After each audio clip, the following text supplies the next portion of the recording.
నేను youngest constable sir. నేను మా బ్యాచ్లో 300 చిల్లర మంది ఉంటే నేను అందరికంటే చిన్న వయసు, 19 సంవత్సరాలు నాకు.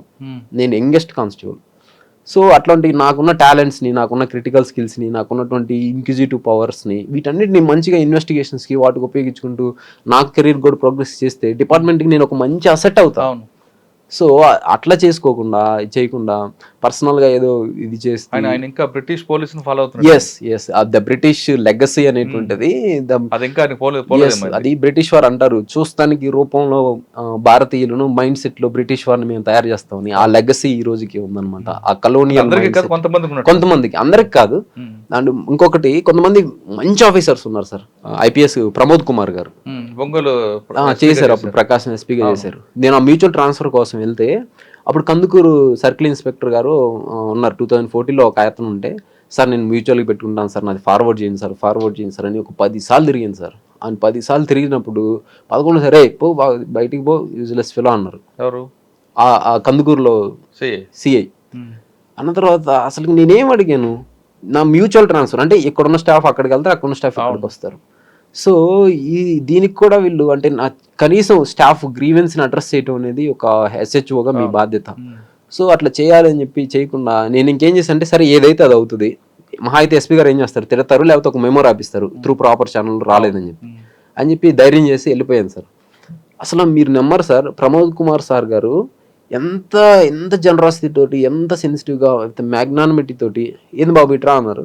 సార్ ఇట్లా చదువుకుంటాను సార్, నాకు ఖాళీ టైం, అక్కడ రామాయపట్నంలో అయితే షిఫ్ట్స్ అట్లా ఉంటాయి, కొద్దిగా టైం సేవ్ అవుతుంది, ప్లస్ మా నాయనమ్మ గారు ఉన్నారు, మా పేరెంట్స్ ఇద్దరు ఎక్స్పైర్ అయి ఉన్నారు, ఆమెతో పాటు కొద్దిగా టైం ఆమె కూడా మంచిగా ఉంటుందంటే, ఇదంతా పని ఇట్రా అని చెప్పి అట్లా సంథింగ్ చేసి సీసీకి వెంటనే కొట్టేసేయండి, అవుతుంది 10 minutesలో నాకు రిపోర్ట్ చేయండి అన్నారు.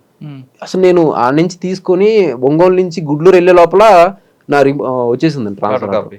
సో అంటే అక్కడ అదే కందుకూరు సర్కిల్ ఇన్స్పెక్టర్ గారు, పోరా యూజ్లెస్ ఫెలో బయటికి ఎన్నిసార్లు చెప్పాలి నీకు అన్న దానికి, అదే ఒక ఐపీఎస్ హోదాలో ఉన్న వ్యక్తి ఎంత మ్యాగ్నానిమిటీ తోటి, ఎంత జనరసిటీ తోటి with pen stroke just 2 minutes దాన్ని సాల్వ్ చేసి, దానికోసం 2 monthsగా తిరుగుతున్నా. అదే చెప్తున్నా, ప్లస్ ఉంటారు, మైనస్ ఉంటారు. ఇంకోటి శివకుమార్ గారు అని, ఆయన సబ్ ఇన్స్పెక్టర్, ఆయన కింద నేను అదే రామాయపట్నంలో చేశాను.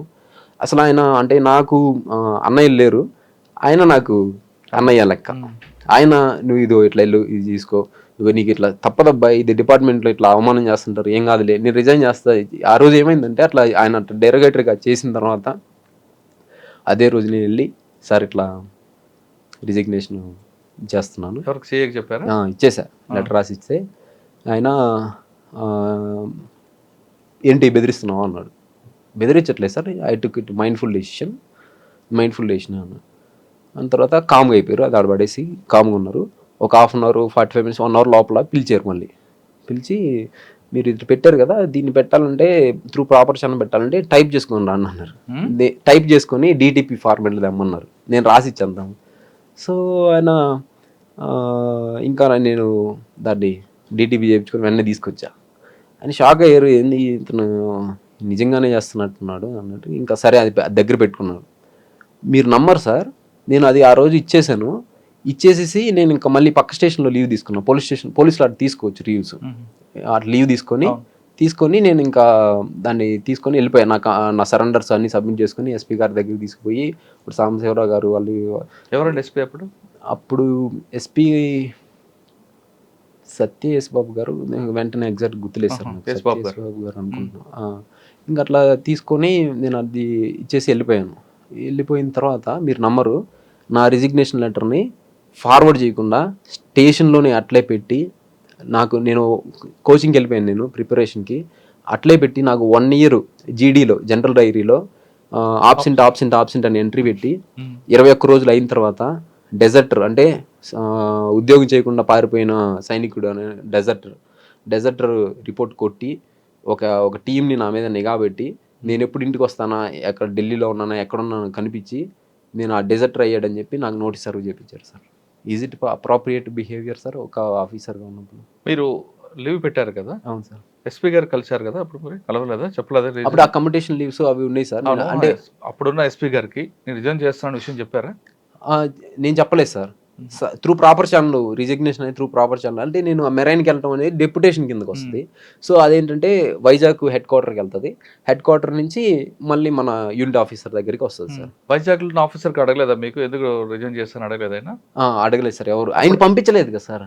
ఆహా. 1 year అప్స్కాండింగ్ చూపిస్తున్నాడు. అబ్స్కాండింగ్ చూపిస్తున్నారు. సో ఏ ఆఫీసర్ అయినా ఉంటుంది, ఎవరైతున్నా అని అడిగితే ఇట్లా డ్యూటీ వదిలేసి వెళ్ళిపోయారు సార్, ఒక టీంని పెట్టాను, ఇతను వస్తే తీసుకొచ్చి సర్వ్ చేస్తాను.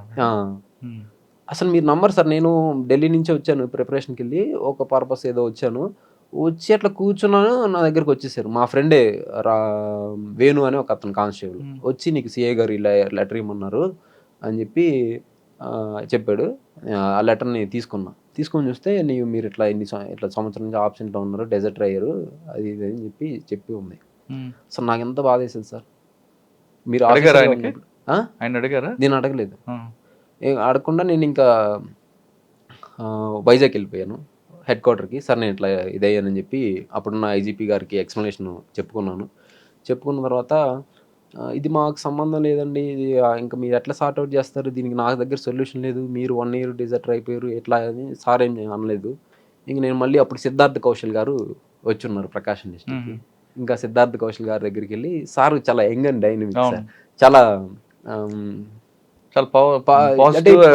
ప్రోయాక్టివ్గా పనిచేస్తారు.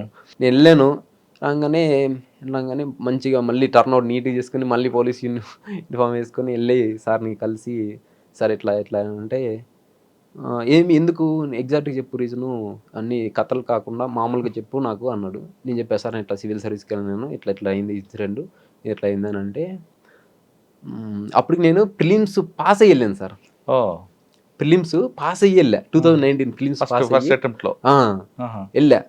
అక్కడ సార్ నన్ను బాగా లైక్ చేశారు. Okay gentlemen, all the best, నేను ఏం చేస్తామంటే దీనికి సొల్యూషను అని చెప్పి A2 క్లర్క్ ఉంటారు, ఈ డీటెయిల్స్ చూసేవాళ్ళు, సత్యవాణి మేడం ఎవరు ఉంటారు, ఒంగోలు DP వాళ్ళు, ఆ మేడం పిలిపించారు. ఇతన్ని ఎట్లా సొల్యూషన్ చేయొచ్చు ఆలోచించండి, ఇతన్ని ఇబ్బంది పెట్టద్దు అని చెప్పి చెప్పారు. చెప్తే మేము చూసి ఏదో ఒకటి రెట్రోస్పెక్టివ్గా దాన్ని యాక్సెప్ట్ చేసేటువంటి ఒక ప్రొవిజన్ ఉంది సార్ మన దగ్గర. ఆ ప్రొవిజన్ ప్రకారం ఇతన్ని మనం అతని ఏ డేట్లో అయితే రిజిగ్నేషన్ ఇచ్చారో దాన్ని డీమ్డ్ టు బీ టేకెన్ అని కింద దాన్ని తీసుకొని చేయొచ్చు అని చెప్పేసి అట్లా నన్ను రిజిగ్నేషన్ని ఆ ప్రేయర్ డేట్ నుంచి యాక్సెప్ట్ చేసి, అదే రోజు రిలీవింగ్ ఆర్డర్స్ ఇచ్చి, అదే రోజు LP centre last pay certificate ఇచ్చేసి, లీవ్స్ అన్ని సెటిల్ చేసేసి మొత్తం నన్ను అప్పటికప్పుడు రిలీవ్ చేసేసారు. ఏమన్నారు? ఆల్ ది బెస్ట్ అని చెప్పారు సార్. అప్పుడు ఆఫీసర్ మీద యాక్షన్ తీసుకోలేదా? ఇంకా అప్పటికి ఆయన మారిపోయి ఉన్నారు సార్. అప్పటికి ఆయన, నేను వెళ్ళే టయానికి ఆయన మనకి నోటీస్ సర్వ్ చేశారు. నేను ఇది సివిల్స్ ప్రిలిమ్స్ రిజల్ట్స్ వచ్చిన తర్వాత వెళ్ళాను. అప్పటికి ఆయన మారిపోయినట్టున్నారు.